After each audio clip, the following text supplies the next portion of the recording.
Football has evolved immensely over the past several decades, but there wasn't a more dramatic change than when integration began at Texas high schools. Robert Jacobus, a teacher at Stephen F. Austin University, interviewed roughly 250 players and coaches for his book titled Black Man in the Huddle. Jacobus discusses the African-American players who were among the pioneers integrating Texas high schools and college football fields. Our Nate White got the chance to catch up with him and talk more about the power of sport. Here with Robert Jacobus, author of Black Man in the Huddle, a book about the integration of Texas high school sports at the high school and the college football at the college level. Talking about the power of sport, my first question to you is, what do sports mean to you from first the perspective as a fan? Because you have to be a fan of sports in order to take on a book like this. Oh, yes, and I grew up a sports fan, obviously, and pretty much anything I was in season, I watched and played and all that.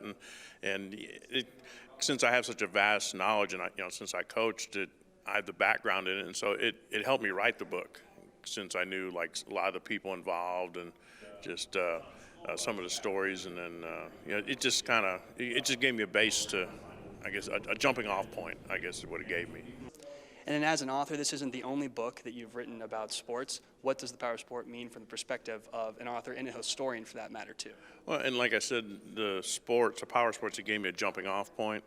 And, I kind of use sports, what I write about it's kind of social history, the history of integration, things like that. And I use sports as a backdrop because so many people are interested in it, especially the football aspect in Texas.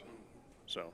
And then you have a lot of, obviously, history in the state of Texas. You're a professor, author, a fan, like you said. What makes high school sports specifically different in the state of Texas, do you think? Well, I think a lot of it is there's such wonderful athletes in the state of Texas, a lot of that because of the year-round weather. And then also there's such a passion for sports here, especially high school football. And I found that out with my second book here about writing about high school sports, even though it was 50, 60 years ago. That passion was there. I read the old newspaper articles about stadiums being packed, even back then and everything, playoff games and all that. And it's just, sports are a big deal in Texas. They always have been, hopefully always will be. And then you've been a coach at the high school level. What all sports have you coached? Pretty much everything but football. I used to help scout with football a little bit, but pretty much, mostly volleyball, basketball, and tennis. And I did that for close to 20 years. And what was that experience like, and what did you learn from being a high school sport coach that helped you maybe write this book and write it with care? Well, being a coach helped me be meticulous, break things down. It helped me in the classroom. It helps me writing books, doing research, how you have to kind of, like I said, break things down, be meticulous, and be accurate.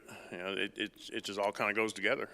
And then when people study history, usually it's history of America or, the world history. Why is the history of sports important? You said you're a historian, especially a historian of sports. Why is the history of sports so important? Well, because sports is such a big part of our society. It really is. And like I said, you can tell social history through sports, and that's kind of what I've done with both of my books, Houston Cougars in the 1960s and Black Man in the Huddle.